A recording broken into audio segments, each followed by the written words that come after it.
Hi there, and welcome to the Hub of Junior Golf Podcast, Episode 9. I'm Ryan Burr, joined as always by the founder of the Junior Golf Hub, Roger Knick. And Roger, Memorial Day weekend come and gone. That obviously is a huge, huge weekend for college, amateur, junior golf, as well as the PGA Tour for that matter. Want to start you with, put yourself in the shoes of one Fred Biondi. Fred, of course, just won the NCAA Individual National Championship. And what comes with that is an exemption into the Masters. But only, Roger, if he remains an amateur. Of course, this year with PGA Tour University, Fred finished second in PGA Tour University. What comes with that is, starting next week, he is exempt on the Korn Ferry Tour towards the end of the season, looking to accrue full-time membership into next year. Plus, he is also allowed to accept as many sponsors exemptions as he wants on the PGA Tour. So that's a pretty hefty deal to give up, but it's not just any tournament, it's the Masters. Which way do you think you're going or advising? Oh, I'm going the Masters. Wow. I'm going Masters. Come on. I mean, here's the thing. He goes to the Masters. No way. He's going to get, extra time to practice there. He's going to meet, he's got plenty of sponsors exemptions. You can't pass that one up. I think he's going to be in the crow's nest. I mean, that's a no-brainer. He may never. I mean, he's the hot ticket right now. He's the handsome kid from Florida that just won an NCAA championship. By next April, there'll be a new hot shot that when he does so you're going to say, stay an amateur, play the Masters, then turn professional the week after the Masters. When, he won't have any status on the Korn Ferry Tour, Roger. None. Yeah, I know. Listen. Here's the thing. I think the way it is now, with these kids being able to play in events as amateurs, I think he can still play in some events as an amateur. Why not? Who cares? And you know what? As a matter of fact, well, I mean, here's the thing. He can go out and play and finish in the top 5 and, secure some status out there. I mean, make some bucks and then, kind of get, maybe win. Who knows? I mean, the guy's hot. The kid is hot. Maybe he goes out there and just lights it on fire, wins, and he turns pro. He's in the Masters anyway. See, here's my thought, and here's my advice. You've dreamed your whole life of being a professional golfer. You think you're going to win major championships and one day be the number 1 player in the world. You'll play plenty of Masters. If you wait now 9 months, 10 months, 9 months to turn professional, without any status, I mean, the big thing to me is once he would leave the Masters, he would be completely relying on Korn Ferry exemptions, which there aren't many of those. It's not like the PGA Tour. And if you then went and took your PGA Tour exemptions, that's almost impossible with the new format to get full-time. You got to be top 70 now. I don't know, Raj. I mean, I get the Masters is once in a lifetime. Well, theoretically, like I said, if you believe in yourself, you can say, I'm going to be coming to the Masters for the next 20 years. No doubt. And I think these guys are coming out there with that kind of confidence that, hey, I'm going to go out and I'm going to, win events and I'm going to do well on the PGA Tour, the Korn Ferry Tour, and get their status. So, you know what, I'm not going to back off. I would take the Masters. I would, because, again, that's a once-in-a-lifetime opportunity in this in the moment, right? In the moment. And I think that's really key to take that in the moment. If he's got game, he'll get there to the tour. He'll get there anyway. But to be able to take this opportunity as an amateur, go to the Masters, be treated like a king. I mean, you're not treated that way as a professional. You know what? You're just in a major event. And, yeah, it's a nice event. But as an amateur, Bobby Jones is an amateur. It's an amateur event. I think you take that. Well, we will. We'll see what ultimate decision. Florida still alive. We had J.C. Deacon as our guest just a few weeks ago after winning the SEC, and they are now in the Final Four of the NCAAs. I thought he was an exceptional guest as far as really now, obviously, for our viewers and for the rest of the junior world, that is the top 1% of junior golf. There's a lot of chances to play college golf, but there are very few chances to play at a school like Florida, just because Florida, Stanford, I mean, obviously they kind of get to pick which players they want to get there. But what was your biggest takeaway now that he once again, and I'll tell you mine after your answer, which I think has a lot to do with their success this year. What was your biggest takeaway from JC? My biggest takeaway from JC is, again, the love of the game. These guys, and making sure that these guys love the game and want to compete at the highest level, and, push themselves every day to be their best. And you can see it. I mean, if you watch the individual, this past weekend, obviously the team now, they're, in the Final Four. All of those guys are very super competitive, but you can also tell that they love going out there and competing. I mean, they love playing. And so I think that's definitely one of the biggest things I took away from his conversation with us, just a few weeks ago. For me, it was how much he has changed from a head coach, as far as not just trying to pick the best players that he can get his hands on, that he is more now about trying to create an atmosphere, a culture, and a team. And clearly they win their first SEC, and now they're in the Final Four of the nation. Obviously, he's got that going pretty good.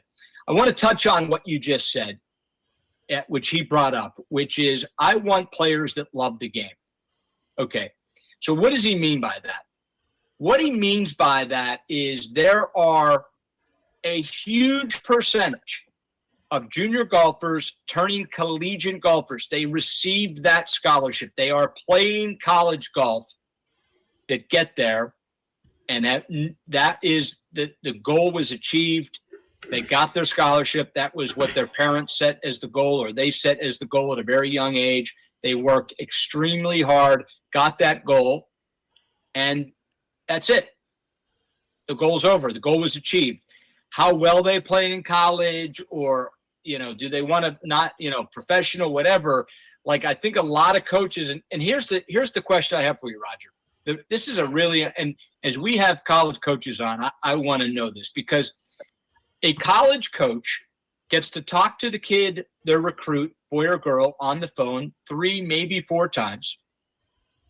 Most will come watch play once, maybe twice. And then based on how good their scores are that they're reading on the ranking systems and what type of player they can get and the other kids they're recruiting, they offer some sort of scholarship. So based on the criteria I just gave you, 3 or 4 phone conversations, watching them play once or twice, you get their grades, you get their scores, and now you say, I'm putting my job on the line that in the next 4 years, you're going to help me win.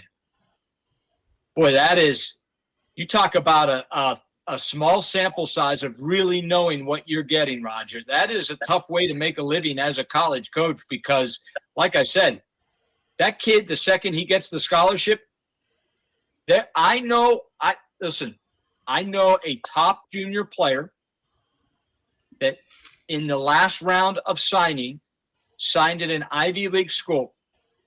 This player practiced between 2 and 5 hours a day, 6 days a week. Since signing day, has not hit one ball. Yeah, no, I mean, you see it all the time, Ryan. I mean, that to your point, that's the goal, right? The goal is to get a college scholarship. And, these coaches are saying, how do I find out what else is in the tank? It's not like an NFL, combine where you take an NFL or a quarterback at one of these top schools and you give them a Wonderlic test and you're trying to figure out what are their NFL compatibilities, right? I mean, at the end of the day, it's just score. I mean, it's a golf score. They hope in those 2 or 3 phone calls that they have with them that they ask questions about hey, how much are you playing? How much are you practicing? What are you doing? Like, what's your dream, right? And maybe the player says, I want to be the best player in the world. I guess your actions will speak louder than words, right? I mean, there's no Well, mental golf skill assessment right now. I mean, we talked to Dr. Brand about this. yeah. I mean, I'm telling you, this girl has not hit one ball and is going to arrive in college as a big-time recruit.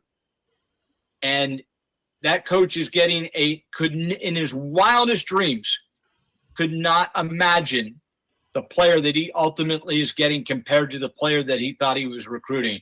Boy, I wish and this gets us into the hub and PDI. I mean, there is a Wonderlic test. There actually is a grit test that you have. I mean, how many college coaches would love to be able to get their hands on that and really see it black and white, how much the kid loves the game or not? Yeah, no, absolutely. And they all can get their hands on that, Ryan. All they have to do is sign on to the Junior Golf Hub, right? So they can all get it. All the players can get it and find out, kind of where they are, and put that in their profile so coaches can see what's going on there. So, no, but I think that is very interesting. I think it's a period of time where I think the transition from those junior golfers to the collegiate golfer, as you were saying, there's so much going on and there's such a lack of balance in their lives, I'm sure, right? From, trying to get good grades and trying to be the best golfer they can be to get that coveted spot, right? There's got to be pressure there. What do you do with that, right? How do you help them understand how to balance that out, Ryan? I mean, to me, one of the things that we were trying to do with by creating the player development assessment or the index, right, was to keep your skills sharp. And you don't have to spend 6 hours, 8 hours a day out there grinding it out on the driving range, right, to keep your skills sharp. It's, do you have the skills? Can you assess them on a regular basis? It takes 30 shots. I mean, if you can do that every single, week or, every other day, you're probably going to find a balance there somewhere. Yeah, and I think ultimately, I mean, every case is different, but I think for a lot of these kids that essentially hang up the clubs once they get that scholarship and really don't have a whole lot of interest in continuing to put that time in, I would be willing to bet, Roger, that they were burnt out from 9, 10, 11, 12. And they were really, really good because they worked so hard at 9, 10, 11, and 12, and they maintained through 14 through 18 to be able to get that prize. But one college golfer once told me, it's a true story. She said, when I got to college and I walked in and saw my golf clubs in the bag, I became nauseous. The sight of my golf clubs made me physically sick because of what I associated and how badly I did not want to play golf.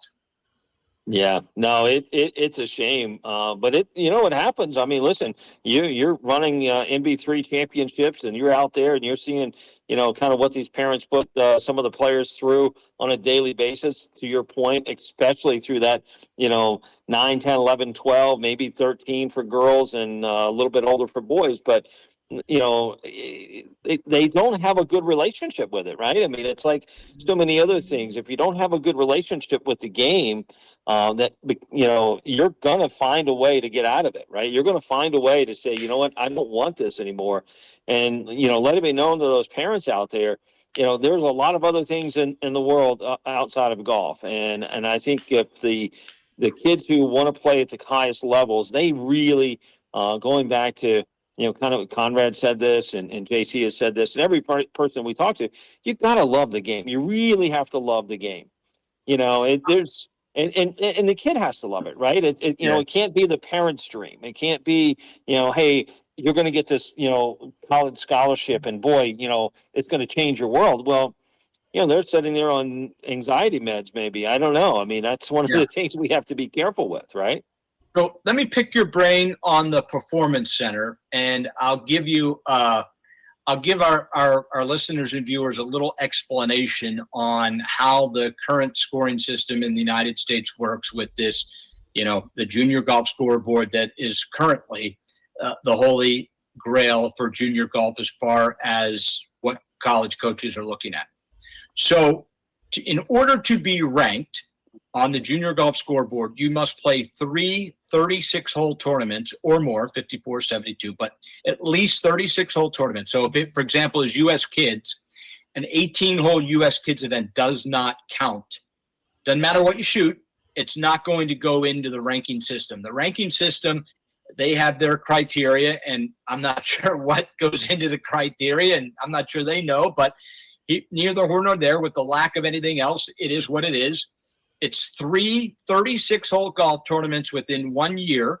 If you do that, you get a ranking in your state and nationally for your age group, and also the other way around. So, for example, you'll get a ranking that says you are 10th in the state of Connecticut for the class of 2027 because you shot your 3 rounds are all, we'll call it all par. 3 rounds of par.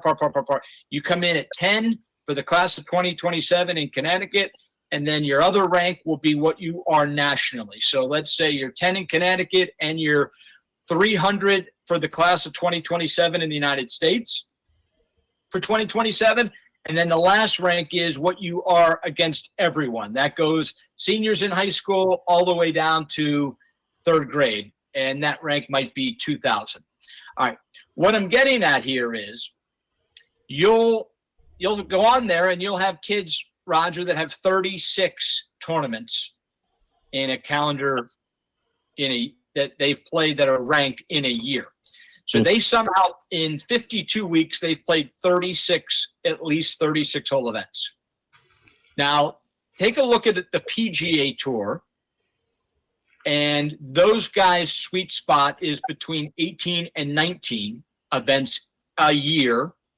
And, of course, Roger, they are grown men that are doing this for a living. And they're playing 17, 18, 19 events a year.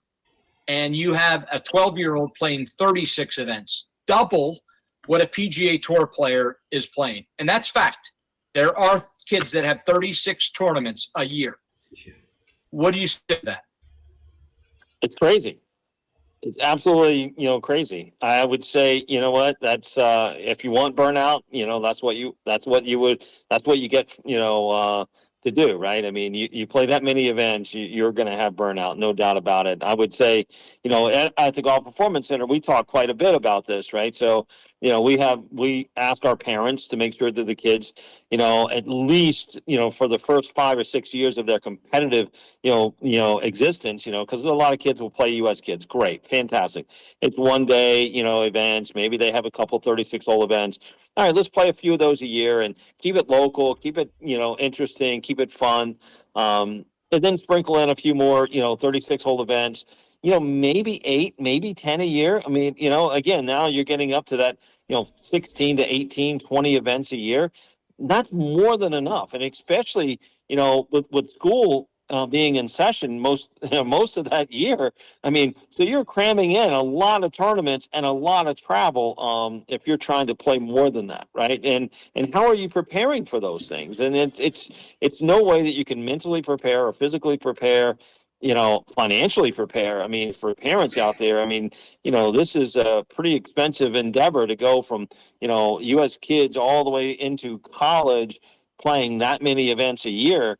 And I know, again, back to there's a lot of help out there financially now. I know the ACE grant with the, AJGA, and I know our USA federations help players. You guys help players. You get players in with the NB3. I mean, so there's a lot of help, but the reality is that are we actually helping them if we're, allowing them to play those, 25, 30 events a year, when we know that they're possibly burnt out or not ready to play. It's a tough one. I mean, you want to see them playing because they love playing the game. But again, because kids are not driving themselves to tournaments, it's not likely they're going, hey, mom and dad, I want to go play 36 times this year and, travel all over the country and be burnt out, by the time I'm 14. I just don't think that's the case. Right. So I will give you a cheat code if you will, that will, I think, help what you're saying to avoid. So thankfully, the NCAA, I guess it was 4 years ago now, moved the college recruiting day to June 15th after your sophomore year. So there was a time where a kid that played 36 times when he was in 7th grade and was the best player could actually be verbally offered a scholarship to go to a college when he was in 7th grade, and they could accept that scholarship. Now, would it still be there 7 years later if they weren't playing great? I don't know the answer to that, but the point is, it's now you have to go through your freshman year of high school, you have to go through your sophomore year of high school, and then June 15th of your sophomore year, a coach for the first time can come in contact with you and speak to you. Okay, here's the cheat code. The cheat code is this. I just said, Raj, that you have to play 3 events in a calendar year to get a ranking. Now, if when you are 11 years old, you play 36 events and you shoot 59 in every single round, you break every record known to man. You break 60 in every round you shoot in 7th grade, and you play 36 events. I'm sure there would be a lot of magazines and articles written about said kid, and I'm sure the coaches would have that kid's name on a chalkboard or on his computer somewhere. But the reality is 8th grade would happen, 9th grade would happen, 10th grade would happen. And let's say that 59 becomes 69 in 8th grade and 79 in 9th grade. Well, those every single day that a calendar year happens, so let's say June 1st, Roger, June 1st of 2023, if you played on May 31st in 2022 and you shot 59 on May 31st in 2022, when June 1st happens in 2023, that score's forever gone. It disappears. Yep. It's no longer part of your resume. So remember, colleges can't look at you until after your sophomore year. Now, are they casually looking at the 7th, 8th, 9th grader? Of course, but like I said, every day somebody's going to lose a score. So eventually it really becomes about what you do that summer after your freshman year, and then events that you may play your sophomore year into that summer before your junior year. Essentially, folks, that year, that 13, 14 months is really what matters most. I've seen this, Roger. I've seen kids that no one's ever heard of, played no tournament golf. So they had 0 on their junior golf scoreboard ranking. Their freshman year happens. They go out and play 3 events, and they do shoot 62s, 65s, 70s, and they go to like 5th in the country. They leapfrog these kids that have played hundreds of golf tournaments, and they waited until I'm not advising not playing tournament golf. It is an important part of the process. I'm just saying, if you waited until your freshman year was over and played 3 tournaments and played great, you could go to number 1 in the country right there. And everything that everyone else, those hundreds of tournaments, those no weeks off for the other kids that are traveling the world playing 36-hole golf tournaments, you could jump over them just like that. Now, not advising it, but unfortunately, that's the system we've been given, and that's the system and the ranking system that these coaches are using, Roger. No doubt about it, Ryan. I mean, you think about it the other way, which is you've got kids. I mean, we've got roughly 46% of women's rosters right now in college or international. Guess what? They're not even playing junior events here in the U.S. They're not even ranked. They're getting signed, not ranked. I mean, you've got you're looking at your competition on the silly JGS, and then bang, the school you want to get to, it just took a really good player from Spain. 100%. I mean, the men's are getting just as tight. I mean, you got 21% and climbing in the men's game. They're not playing events here. They're playing a couple of AJGA invitationals. They're not ranked. Boom. They're taking your spot. I think the advice out. What's that?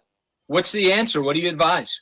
I would advise is, getting your skills as good as you possibly can and making sure that you are getting your PDI, getting that assessment done, making sure that you're working on the physical parts of this game as well, and getting that sharp and playing and going out and being ready to play and not just going out there to play to put it on your resume. To your point, there is no reason to build up, 200 tournaments before you're 14. It's only going to lead to burnout. I mean, we have a great young man right now in our program who is facing that right now. He's just now turning the corner with his game. He came to us from somewhere else, and all of a sudden it's like, I don't know if I want to do this anymore.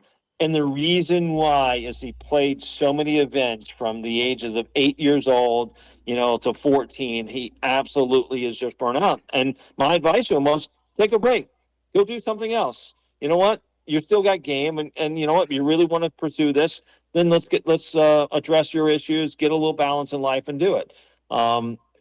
We have this outlined on the hub, Ryan. If you go, we call it crawl, walk, and run scenarios as far as how to pace out your tournaments, how to pace out what you actually spend on tournaments, where you should be working on your game, things like that, all inside the hub. Just log on, get your profile, look through the essentials guide, find these things. These are golden nuggets. If parents out there, golden nuggets, don't run around like crazy. That's what I would say.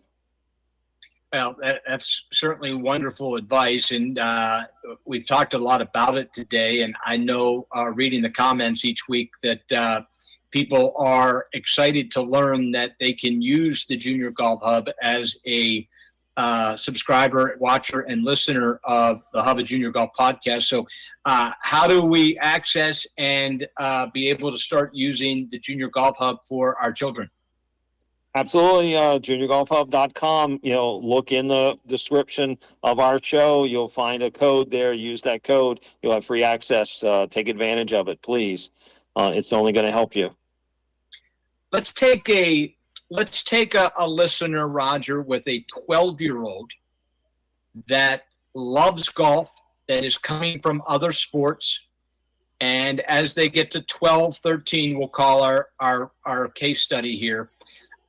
They decide at 12 or 13 that baseball, softball, basketball, football, soccer, they're ready to put those away for now at a really high competitive level and maybe play for their school, the soccer team, but ultimately they want to really focus on golf. For that family, is there a checklist? Is there a way to get started? Is there a way to find a coach? Is there a way to find out how many balls they should be hitting a week? What other parts of the game they should be practicing? Is there a way to find kind of a how-to when this kid makes this realization that they love this game and they want it to be a part of their future? Yeah, I mean, Ryan, I'd like to say, all of that's in part of the, the Junior Golf Hub, right? It's all there, and I don't want to kind of beat that. But I would also just say, go explore the game. There's, so many PGA professionals out there. Find one at your local club. Find one at the local driving range. Just go explore. Discover your passion for the game.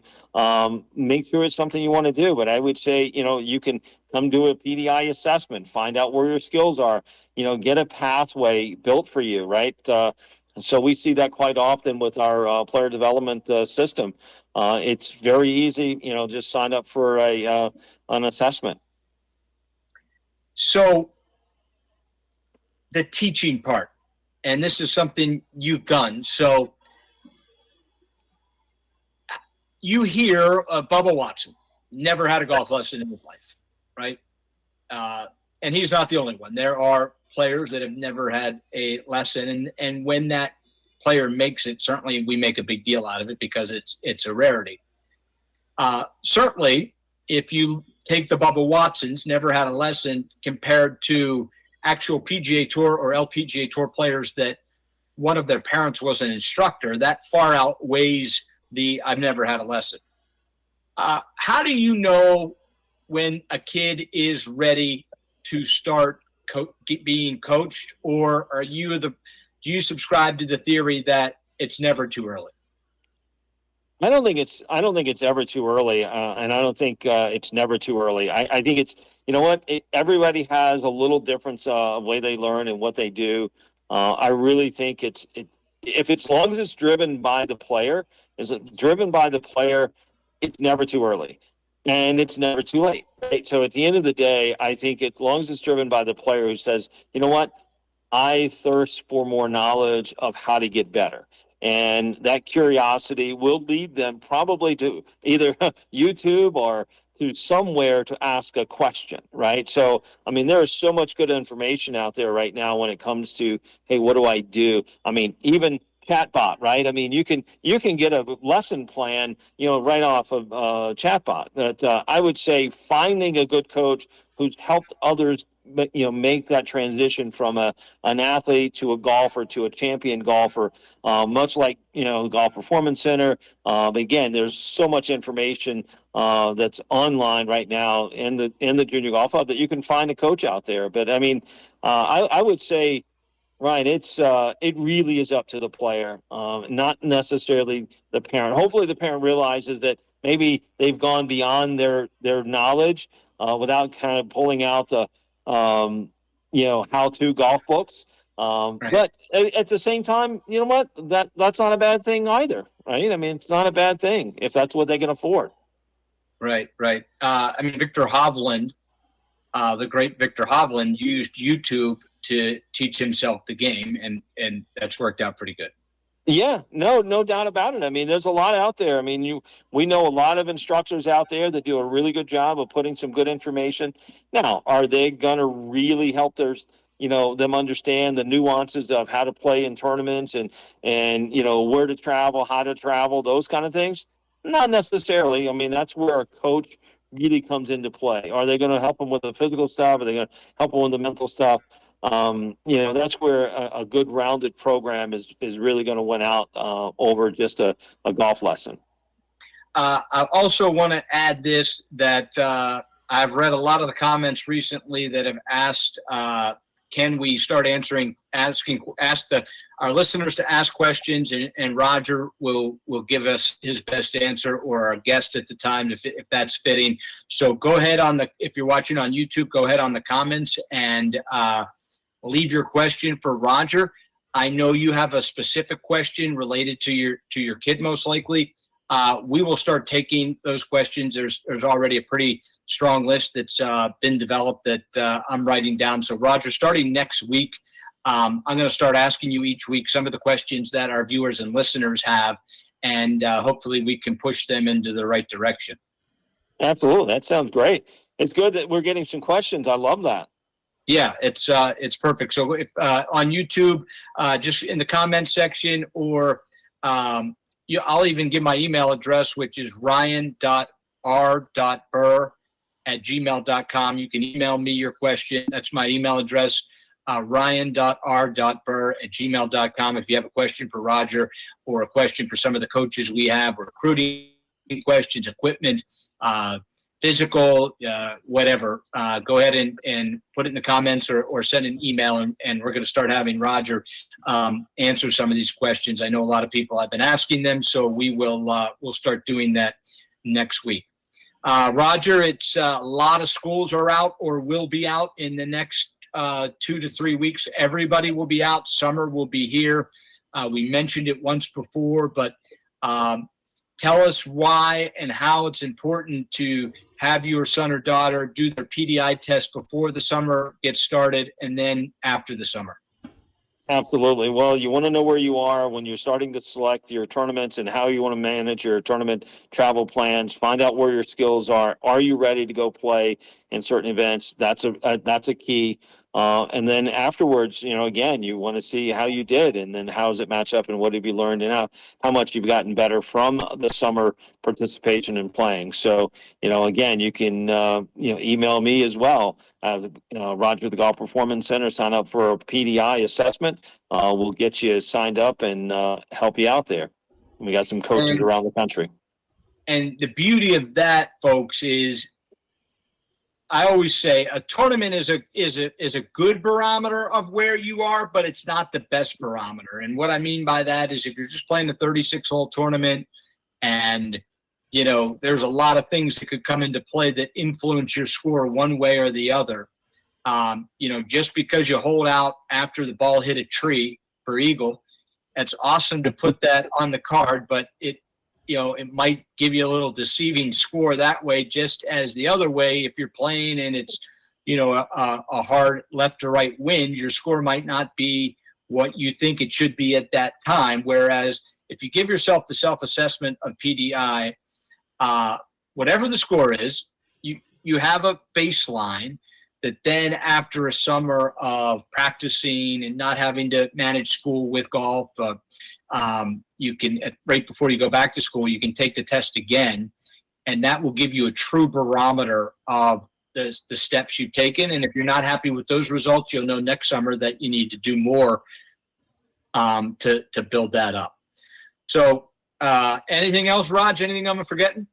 Well, you know what? Just one thing. I mean, what a bombshell, Rose Zhang, turning professional, right? Yes. I mean, speaking of PDI, I mean, here's somebody who's gone through the PDI, and and she was very surprised at some of the things that she needed to work on.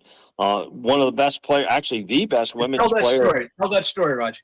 Yeah, so we were working with the Sanford women's golf team last fall, and we went through the PDI assessment with Rose Zhang, and she was very intrigued and I think taken back by how difficult it was, how simple it was, but how difficult and how enlightening it was as far as like what her ball flight, her ball control was.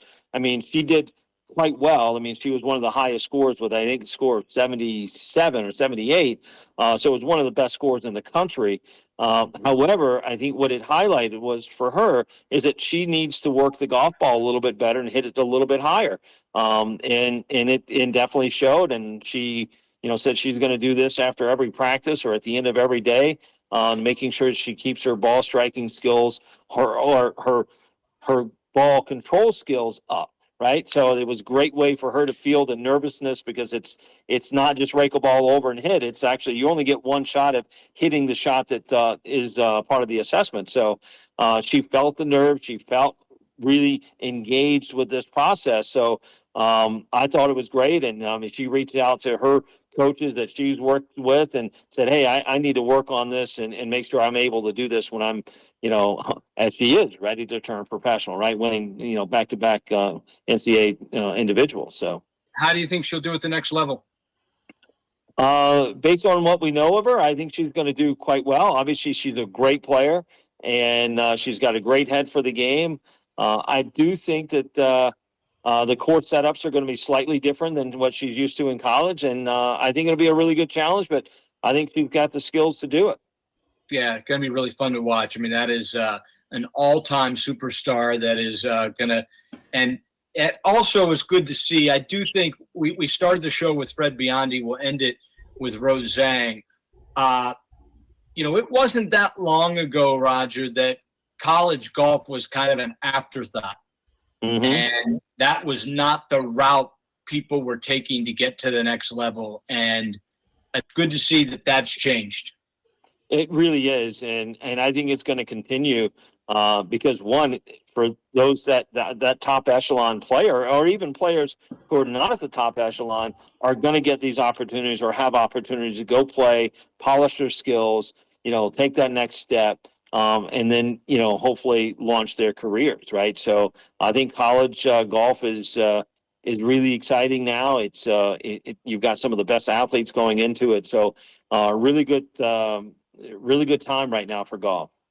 Awesome. Well, Roger, great show as always. I know you are heading out for a tournament yourself. So everyone here at the pod wishes you good luck and hit them straight, my friend. Thanks, man. You as well. You got go take Nota's money. That's the plan, my friend. That is the plan. He spent so much of mine. I got to get some back. So once again, thank you so much for watching the Hub of Junior Golf podcast, and we will be back next week. Have a great week, everybody.